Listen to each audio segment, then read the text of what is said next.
Alright, in this video we're going to be doing an unboxing of the AT2 or Active Target 2.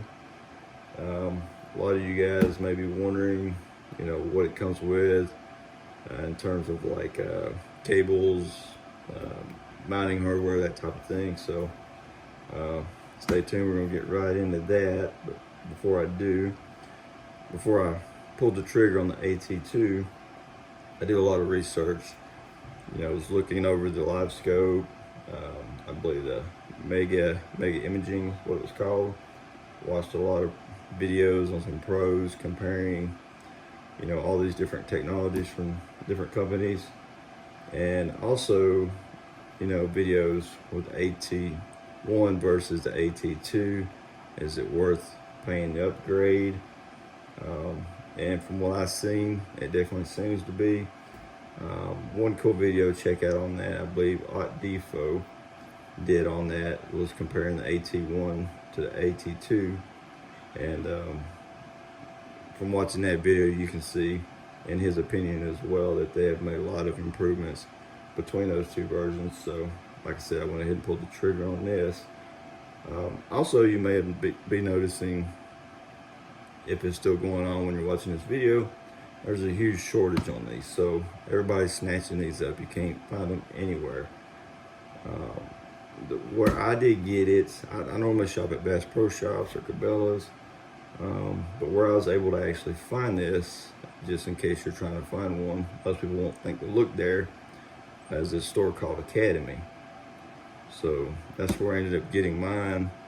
And interestingly enough, like I said, these are in such short supply right now on Amazon.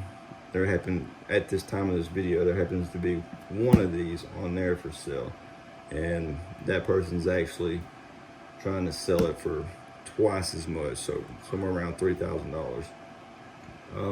And he'll probably get it too, because you can't get these anywhere right now at the time of this video. So I'm sure he'll end up selling it, for that amount. But of course, I lucked out and found one at Academy. So without any further ado, we'll go ahead and get into this. So see what we got. Just bear with me.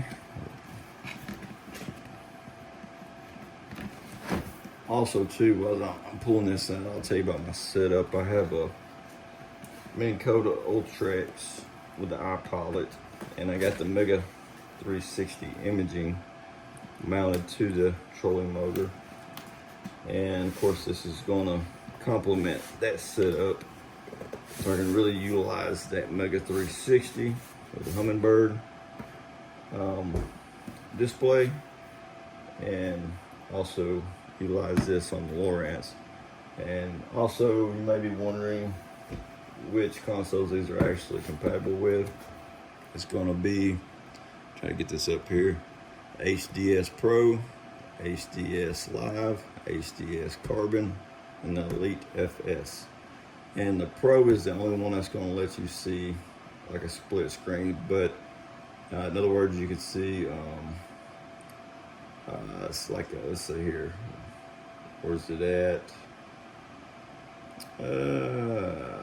Let's see. So two views at the same time, basically. So you could be looking forward and scout, two separate screens on that one view, but that's only available on the HDS Pro, and you also had to have two of these units. So if you're interested in that, that's what you gotta do there. So, and after this unboxing video here, I will show you how to get this installed and set up, and eventually, what it looks like on the water. So stay tuned for all that. So this is the first time opening this, so just kind of glancing on with you guys. So right off the bat, see the module here.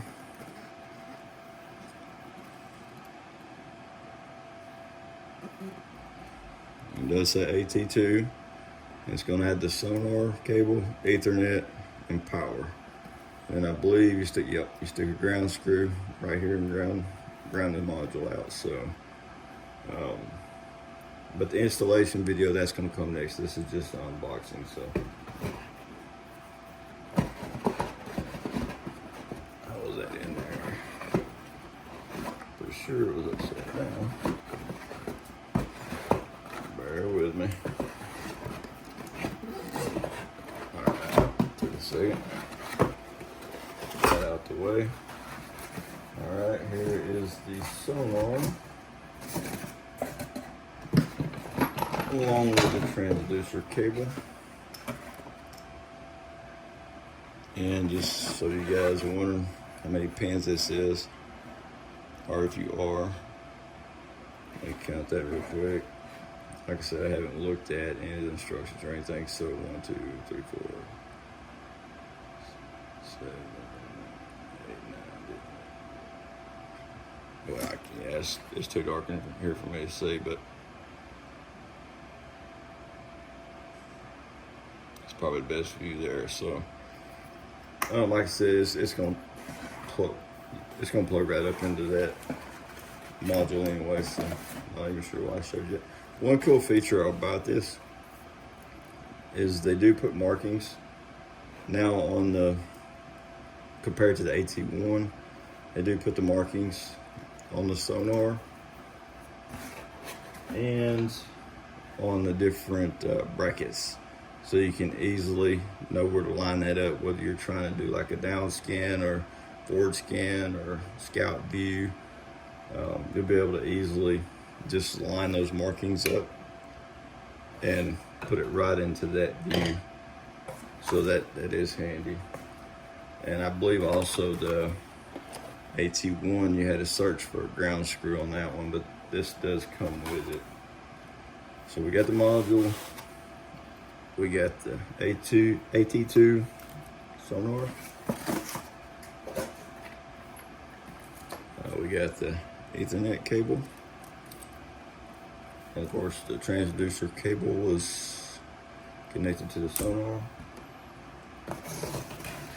Looks like we do got a bracket, like a hose clamp, dryer clamp is what I call them, but or you can mount it to the bottom of your trolling motor.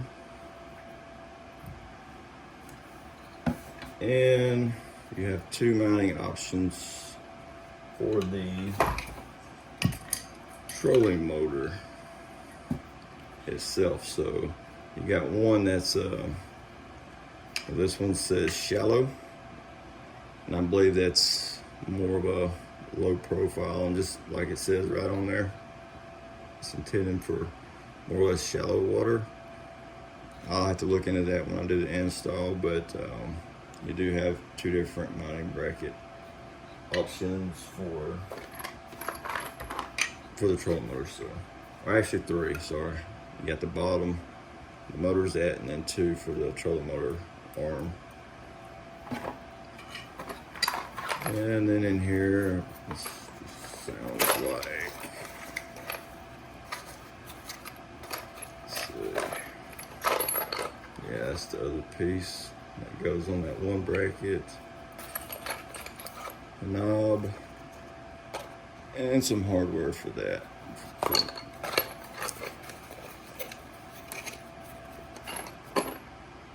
And then of course we got the power cable here, power supply.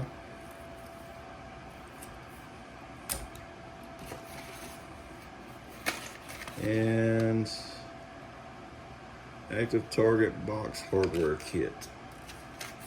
So the unit / box, that's the hardware.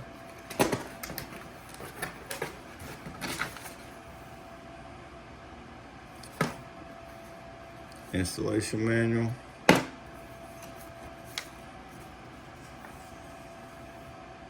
It's like some safety stuff, and maybe download an app or something. And it's like another manual, I think, but probably different language. Yeah, so English, and it's like French. So that is it, guys. That is what is in the box. Some hardware, 2 trolling motor arm mounts, mount for the bottom of the trolling motor if you want to go that route. Also, my setup, the Ultrex, has the built-in down inside the imaging transducer at the bottom, so I'll definitely be mounting it to the trolling motor arm, or either I'm gonna see if I can possibly maybe even consider putting it on the Mega 360 that I have attached to the trolling motor. So I'll see what works best on that, and like I said, the installation will actually come next. This was just unboxing, so hope this helps you guys out, and if you like the video, give it a thumbs up. Appreciate it.